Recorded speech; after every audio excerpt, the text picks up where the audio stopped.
बिस्मिल्लाहिर्रहमानिर्रहीम। The blank page official में आपको खुशामदीद कहते हैं। अगर आप नए हैं इस चैनल पर तो सब्सक्राइब ज़रूर करिएगा और बेल आइकन को प्रेस करना ना भूलिएगा।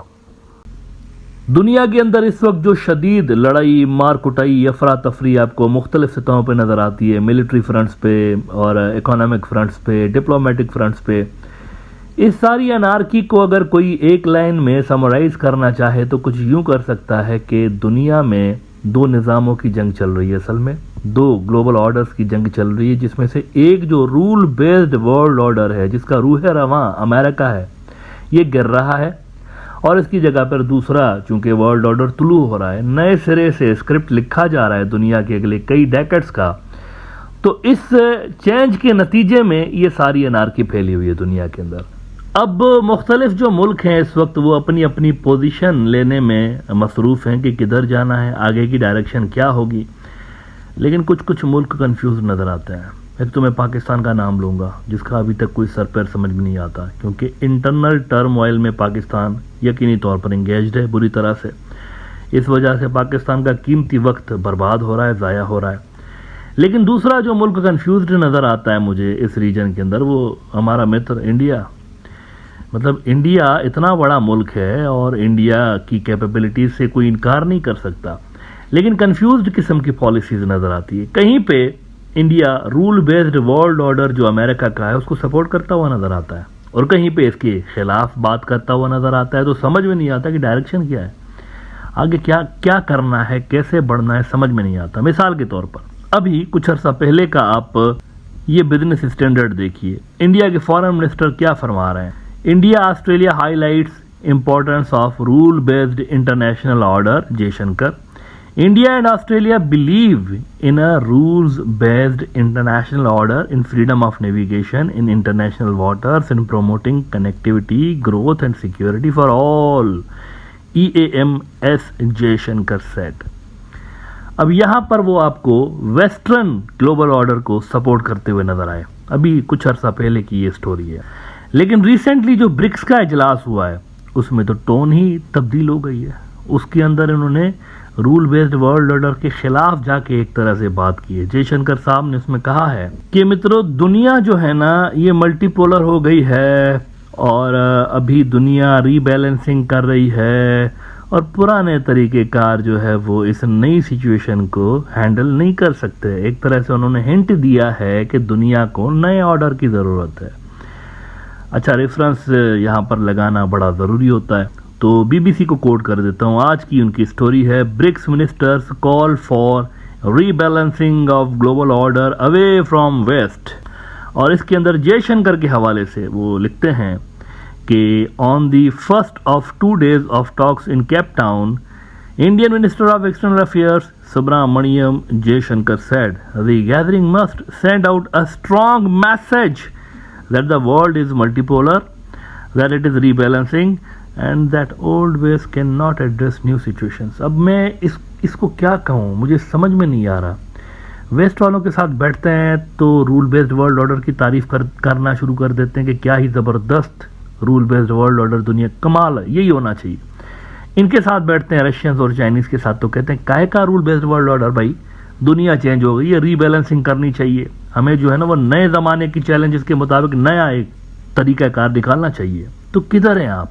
मतलब देखें, समझ में नहीं आ रहा ना, ये किधर हैं? उधर अमेरिका की तरफ है, वेस्ट वालों की तरफ हैं, इधर हैं इस तरफ, यानी रशिया और चाइना की तरफ। किधर हैं आप? दोनों कश्तियों में पाँव रखा हुआ। देखिए, इंडिया इटसेल्फ पोल तो नहीं है ना, मेजर पावर तो नहीं है ना, मीडियम पावर है, उभर रहे हैं, आगे चल के और भी तरक्की करेंगे। अभी जब हम बात कर रहे हैं और नियर फ्यूचर की जब हम बात कर रहे हैं तो India is not a major force. तो वो किधर खड़े हुए हैं? एक कंफ्यूजिंग किस्म की पॉलिसीज लेकर चल रहे हैं, कभी उधर फुदक के अमेरिका की तरफ चले जाते हैं, कभी फुदक के इधर आ जाते हैं। तो यहाँ पे एक मसला है। ब्रिक्स देखें, ब्रिक्स कोई मामूली फोरम नहीं है, आगे चलकर दुनिया में मुस्तकबिल ब्रिक्स का होगा। मैं आपको बता देता हूँ अभी से ही। ये जो G7 और ये ड्रामेबाजी आप देखते रहते हैं ना, पता ये क्या है G7? पुराने दौर का, जब हम लोग मतलब जनरेशन वाई पैदा भी नहीं हुई थी और जनरेशन एक्स मेरे ख्याल से पैदा हुई होगी, वो ज़माना ब्लैक एंड वाइट टीवी जब चलती थी, उस ज़माने की अलाइंसेज हैं और बहुत सारी ग्रेटर 7 बड़ी इकोनॉमीज दुनिया की 7। अब उसमें ऐसे भी मुल्क हैं जो कि आजकल दुनिया के 7 बड़े इकोनॉमीज में नहीं भी आते, लेकिन G7 का हिस्सा है। What to do?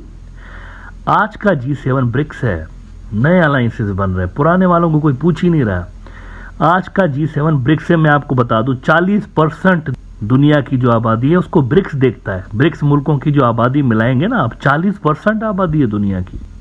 3.2 बिलियन लोगों की हम बात कर रहे हैं और इनकी इकोनॉमी यकीनी तौर पर आप फिर सोच सकते हैं कि कितनी बड़ी होगी, 40% दुनिया का अगर वहां पर। तो ये G7, आज का G7 ब्रिक्स है असल में।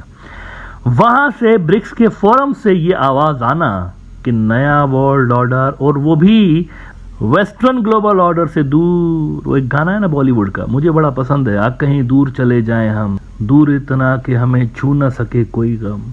बड़ी कमाल की उसके अंदर लिरिक्स है वैसे गाने की। लेकिन यहाँ पर ब्रिक्स वाले कुछ ऐसा ही गाना गा रहे हैं कि आग कहीं दूर चले जाएं हम, वेस्टर्न ग्लोबल ऑर्डर से दूर चले जाएं, अपना एक नई दुनिया बनाएंगे अपनी। और एज आई सेड, ये पावरफुल एक फोरम है, तो ये नया ग्लोबल ऑर्डर बना भी सकते हैं, इसमें कोई शक नहीं। इसके अंदर जो मुल्क शामिल हैं वो पावरफुल मुल्क हैं। Brazil, Russia, India, China, south Africa, ये सारे पावरफुल मुल्क हैं। और सऊदी अरब भी इसके अंदर आ रहा है, ईरान भी इसके अंदर आ सकता है। बहुत सारे मिडल ईस्ट के ममालिक आने वाले हैं इसके अंदर, दरवाजे पे दस्तक दे रहे हैं, दरवाज़ा खुलने की देर है। दुनिया की मजीद जो बड़ी इकोनॉमीज़ हैं वो इसके अंदर आने वाली हैं। लेकिन साउथ अफ्रीका के लिए बड़ा मसला वेस्ट वालों ने क्रिएट कर दिया है मेरे हिसाब से। ये बड़ा, अगस्त का महीना काफ़ी मुश्किल होगा साउथ अफ्रीका वालों के लिए, वो ब्रिक्स के अंदर है ना। तो क्या हुआ है असल में कि इंटरनेशनल क्रिमिनल कोर्ट जो है, जिसकी जो फैसला होता है वो दुनिया के बड़े हिस्से के ऊपर, अक्सर मुल्कों के ऊपर बाइंडिंग होता है, उस पर अमल दरामद करना। तो इंटरनेशनल क्रिमिनल कोर्ट ने क्या किया है कि अरेस्ट वारंट इशू कर दिए हैं रशियन प्रेसिडेंट पुतिन के लिए। इल्ज़ाम था उनके ऊपर कि भाई ये जो भाई साहब हैं इन्होंने यूक्रेन के अंदर ये किया, ये किया, ये किया। तो वो इंटरनेशनल क्रिमिनल कोर्ट ने अरेस्ट वारंट इशू कर दिए। नाउ प्रॉब्लम ये है कि साउथ अफ्रीका के अंदर अगस्त में जोहान्सबर्ग में ब्रिक्स की समिट होने जा रही है और ब्रिक्स की समिट में पुतिन भी आ रहा है। तो ये जो वारंट इशू किए इन्होंने, तो साउथ अफ्रीका तो बाउंड हो जाएगा पुतिन को अरेस्ट करने के लिए।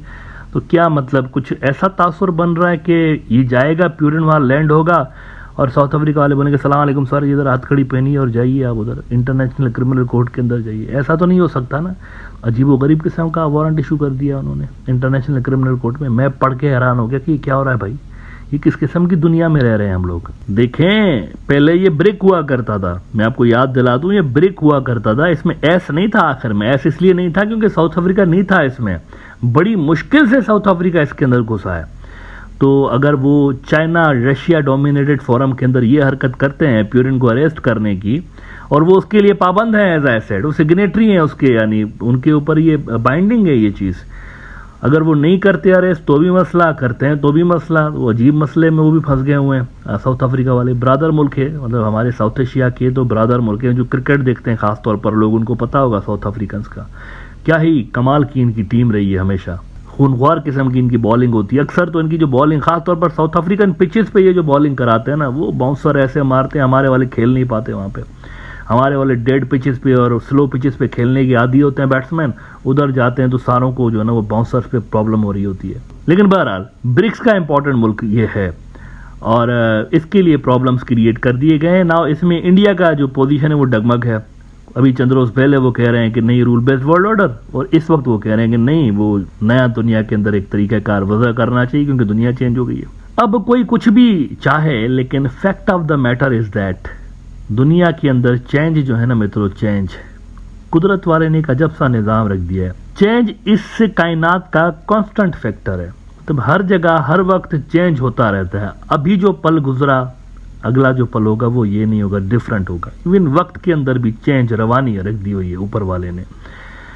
तो इसी तरह निज़ामों के अंदर भी, सिस्टम्स के अंदर भी रवानी है।